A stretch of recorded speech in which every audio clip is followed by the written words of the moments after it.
WhiskyJason here, whiskey from the viewpoint of an American over here in Germany, tasting rare and exotic whiskeys in this case. Edradour, 1999 to 2021. It's a 21-year-old Bordeaux Cask Finish. Ooh, 279 euros over here. Whiskybase number 207762. 201762. I can't talk today. All right, so it's 567 bottles, 55.7% ABV. All right, so just hit the market, at least over here in Germany. I don't see any place else in Europe at the moment. Now, I'm going to read the back of the label here because it's important and I need to have my magnifying glass. So sorry.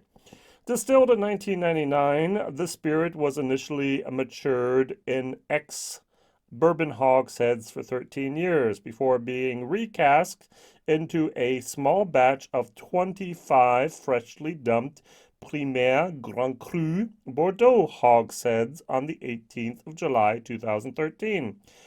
From those 25, cask numbers 801 and 802 were selected for this bottling, and the whiskey was finished in these casks for 97 months.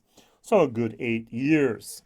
Very, very good. Now, I have two questions. I am not the wine expert. I'm still learning a little bit about wine. We have Grand Cru, and above that we have Premium Cru. But we don't have Premium Grand Cru, do we? All right, the second thing that I found out, did not know, is that in in whiskey, we talk about a hogshead, 250 liters. You take you take 5 200-liter barrels, you make 4 hogsheads out of them. In wine, a hogshead is 300 liters. Did you know that? I didn't. I went online and I was like, I don't understand this. And they do use hogsheads. They don't just use a barrique. A barrique is about 225 liters, and they have hogsheads 300 liters. I'm learning. All right, so this I'm going to get rid of for a moment. Why? Because I need room on my table. Why do I need room on my table? Because I have here a Barolo from Italy, already poured from my German video. And I have here the Sherry 22-year-old as well. This is also 21. All these were all distilled in 1999. This was just bottled a few months early, or it was distilled a little bit later in 1999, so therefore it's only 21 and not 22 years of age. And this bottle I really, really love. This is 329 euros, 279, 279. So we have about 850 euros worth of whiskey on the table in these 3 bottles. Amazing. Now, sometimes I'm asked, Jason, how can you afford this? Well, I can't. So what I do is I do bottle shares. That means I have a group of people in different WhatsApp groups and so on, and they actually buy 5 and 10 CLs of this. So this is how a 5 CL looks, and this is how a 10 CL looks. Sometimes I actually do also 3 or 2 CLs. This is how a 3 CL would look. And they therefore support my channel by getting rid of the rest of the bottle. And these 2 videos, for some reason, they were very, very expensive, 329, 279. They were just fresh on the market, and people just didn't buy it and didn't help share it. And in my German video, I said, hey, guys and girls, there's some left in the bottle.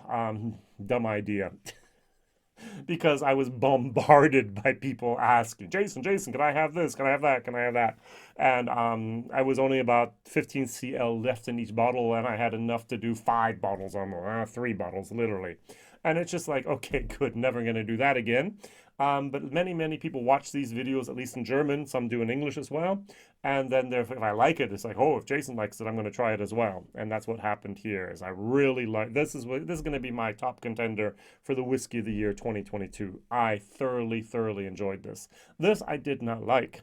I do not like wine finished whiskeys that much. And so the question is, Jason, why did you buy this bottle? But I just gave the reason. I have at least 13 people here that get 5 CL each that are really looking forward to getting the whole complete set.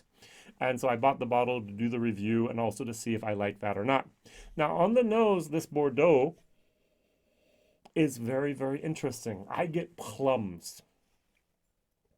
I get a little bit of a dark chocolate, and I get tannins, as in French oak here.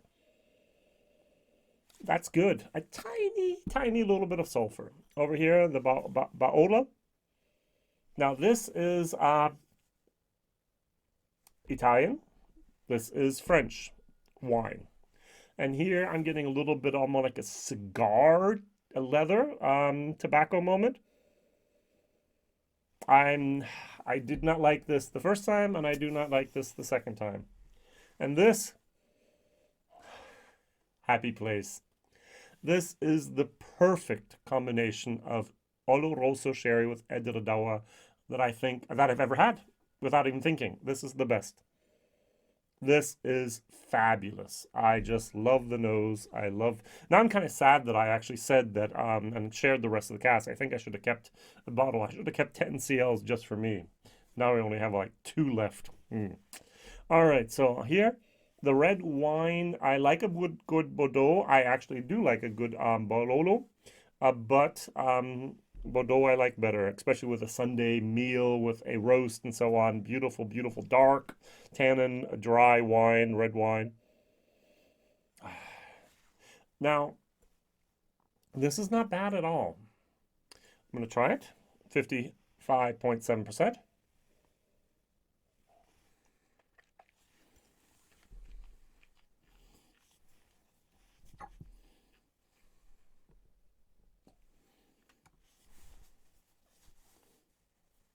It's got a little bit of heat. It's got a little bit of an earthiness that I'm not very fond of. Now, is this a good whiskey? It's a C plus whiskey, people, all right? This is very, very well done. The wine influence is more than evident, and yet the Edradour distillery character is still there, which I like very nicely. Now, if you add a little bit of water, you bring it down to 48%, 50%, 48%. This gets even better. I think the alcohol masks a little bit of the aromas and the flavors actually provided here.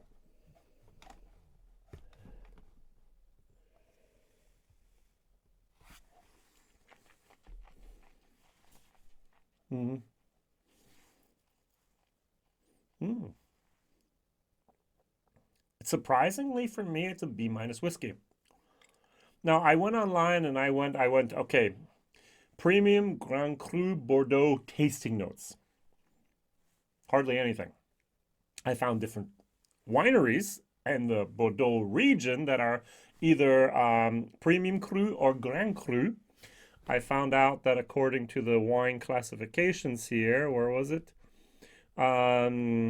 According to the Bordeaux wine official classifications of 1855, I'm not even sure if they're still actually valid or not. You have the first gross, which are the premium crus, and it says here actually that the premium cru is more important than the Grand Cru, which I did not know either.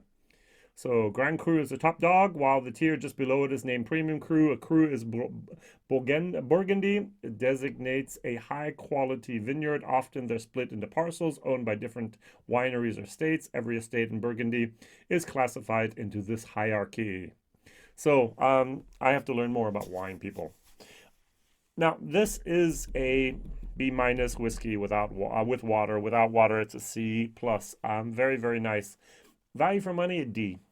I'm not willing to pay for this beautiful, nice mouthfeel and flavor, 279 euros.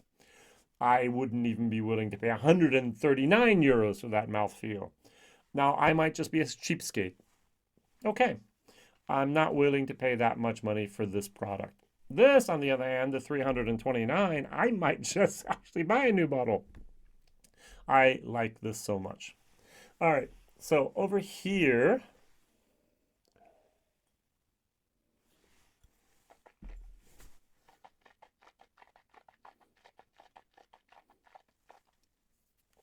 it's interesting. There's a sweetness and there's a sourness both at the same time here that this does not have. And I get a lot of barrel char today. Not my favorite whiskey at all. So sorry. But this, my baby, my precious. Ah, this is so good.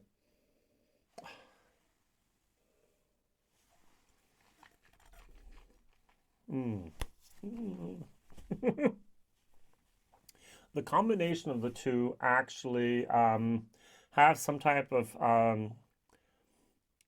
symbiotic connection that just makes it better than the parts.